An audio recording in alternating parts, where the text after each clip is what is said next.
Hello, my name is Budgie Dhanda, and I'm an independent consultant that's been working in the field of cybersecurity for the best part of 30 years.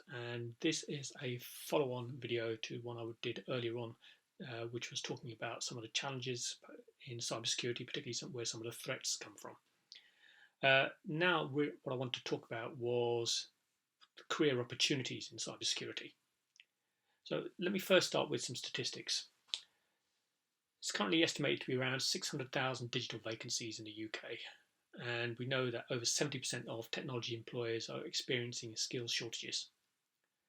And that equates to a £63 billion a year loss in additional GDP that we could be getting. Looking specifically at cybersecurity, we believe about 59% of organisations have currently unfulfilled cybersecurity vacancies. And there are predictions that by 2022 there's going to be a global shortfall of about 1.8 million cyber professionals, 100,000 in the UK alone. And that's a problem that's not getting fixed in any sense of the word.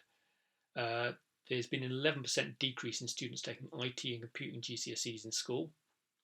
And once we pass the current COVID-19 crisis and we get back to more normal world, we know that Brexit is looming large on the horizon, and currently at least 1 in 5 roles are filled by non-British staff. So the problems are likely to get worse.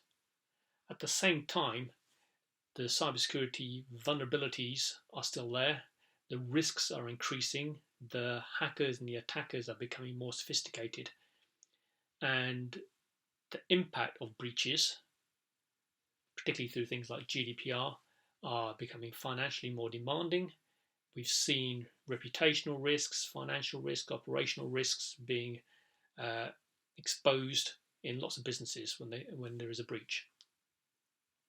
So the opportunity for cybersecurity professionals is there, and that's reflected in the salaries as well. Now, looking back a few weeks before the COVID-19 outbreak first came to prominence, the average salaries being advertised on places like Indeed for cybersecurity professionals range from between £70,000 to £77,000.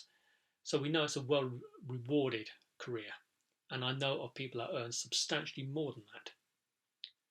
So what sort of roles are we looking for? So they cover all sorts of roles, from technical to non-technical. So from the one end, there's people doing pen testing, penetration testing of systems to try and find vulnerabilities, through to people advising on governance and policy.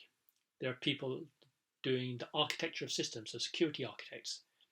There are people that investigate when things go wrong, so people doing digital forensics.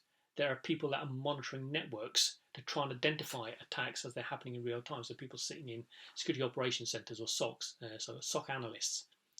There's a demand for people to actually manage cyber practices, so chief information security officers or CISOs. And then when things go wrong, people are actually going to handle the incident response. So there's a whole wide diversity of technical and non-technical skills within the cyber profession. But cyber is a cross-cutting function. It meets with lots of other disciplines to actually mitigate the risks. So it needs to work closely with people like HR. So for example, as a cyber function, you may roll out an anti-phishing campaign where to teach your users how to spot a phishing email. But at what point does the person, your staff members, clicking on phishing emails stop being a training issue and become a disciplinary issue? So there's an HR issue there.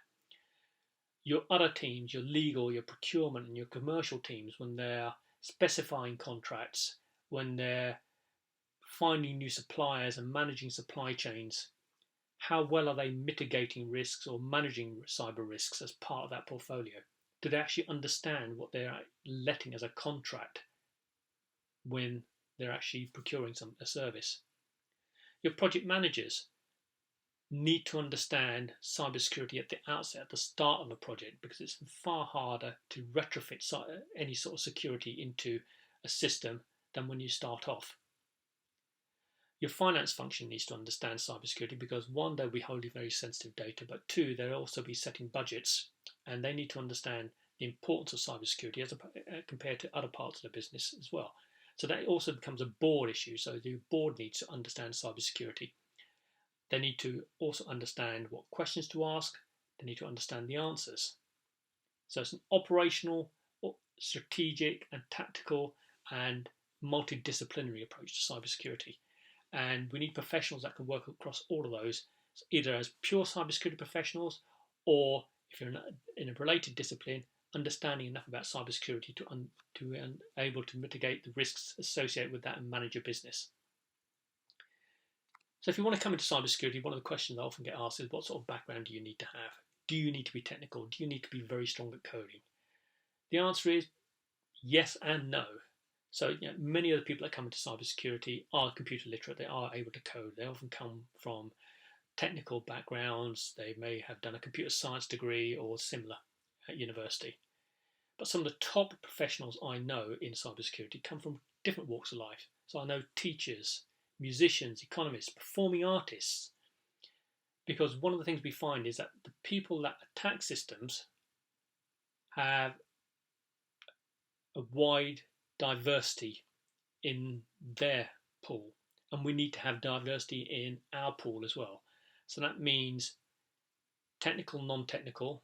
It means people that think differently. So there is a huge demand for BAME, for ethnic diversity, sex diversity, people that think differently, so neurodiversity as well. But we often find that people somewhere on the neurodiverse spectrum, because they approach problems in a different way, they can have different insights.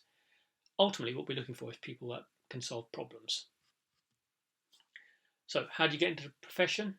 So the obvious routes are you go to university. As I said, you can do a computer science degree. NCSC have been certifying a number of degree courses which have a good cybersecurity component to them. So if you're interested specifically in cybersecurity, look on the NCSC website for which university courses have been certified by them. I'm a very keen supporter of vocational courses, so apprenticeships, and I've worked closely with Global Knowledge Apprenticeships in helping them deliver their level 4 apprenticeships. And so level 6 and above, so level 6 is a degree apprenticeship, level 4 is equivalent to a foundational degree, and currently there's 2 flavours of that. There is a technologist and an analyst flavour. There's work going on at the moment with a Trailblazer group to actually bring those together into a new single apprenticeship standard. I've been working with a Trailblazer group which has included organisations like IBM, Capgemini, Fujitsu, Deloitte, a range of SMEs, a local government association, who've formed a group together to come up with a new level 3 cybersecurity apprenticeship standard which should be released soon. So that's really aimed at people who are leaving school at GCSE level or could be slightly higher, and this is the first rung into a career in cybersecurity. And one of the reasons why a lot of organisations are interested in people coming in at that low professional level is because, as I said earlier, cybersecurity does attract some high salaries, and it's hard for every organisation to go out and recruit people at the top end. So there is a need for practical doers in businesses, and the level 3 and the level 4 are good entry points for that. And also there are some great government incentives for taking on apprentices. For those that want to do their own thing and learn at home or through work, there's some great platforms like Immersive Labs, Hack the Box, Try Hack Me, that all do sort of gamified learning. So for school, if those still in school, there are a range of competitions. So there's DCMS's own Cyber Discovery program. There's a Cybersecurity Challenge which has games and competitions.